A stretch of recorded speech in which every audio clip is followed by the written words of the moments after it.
আমরা এর প্রেক্ষিতে আমরা ভোক্তা অধিকার আইনে বিভিন্ন ধারায় আমরা তাদের 5 লক্ষ টাকা জরিমানা আরোপ করেছি।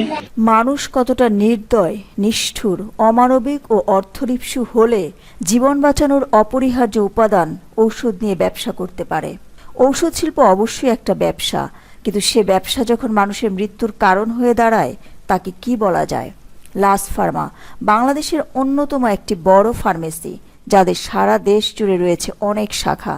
দেশের মানুষ জানে কোনো ঔষধ কোথাও না পাওয়া গেলেও সেটা লাস ফার্মায় অবশ্যই পাওয়া যাবে, সেটা হোক দেশি ঔষধ কিংবা বিদেশি।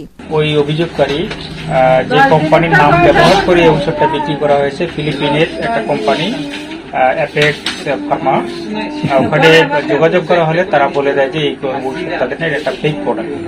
আমরা এই অভিযোগ পাওয়ার পর আমরা এই লাস ফার্মাকে আমরা নোটিশ করি এবং তাদেরকে আমরা ধরে আমরা তা দেখি যে এই নকল ঔষধ তারা এখনো বিক্রি করতেছে।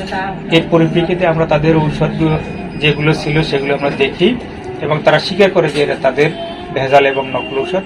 আমরা এর প্রেক্ষিতে আমরা ভোক্তা অধিকার আইনে বিভিন্ন ধারায় আমরা তাদের 5 লক্ষ টাকা জরিমানা আরোপ করেছি, যার ফলে লাস ফার্মা দেশের মানুষের কাছে একটা আস্থার জায়গা।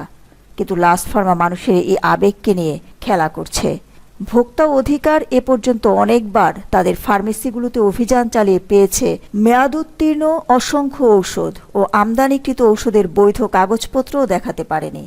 জরিমানাও করা হয়েছে অনেকবার, কিন্তু তাতে লাস ফার্মার তেমন কিছুই যায় আসেনি। তাদের ধারণা তারা এই অনৈতিক কাজ করলেও শুধু জরিমানা ছাড়া আর কিছুই হবে না। এখন জনমনে প্রশ্ন, সরকার সবকিছু দেখেও কেন না দেখার ভান করছে?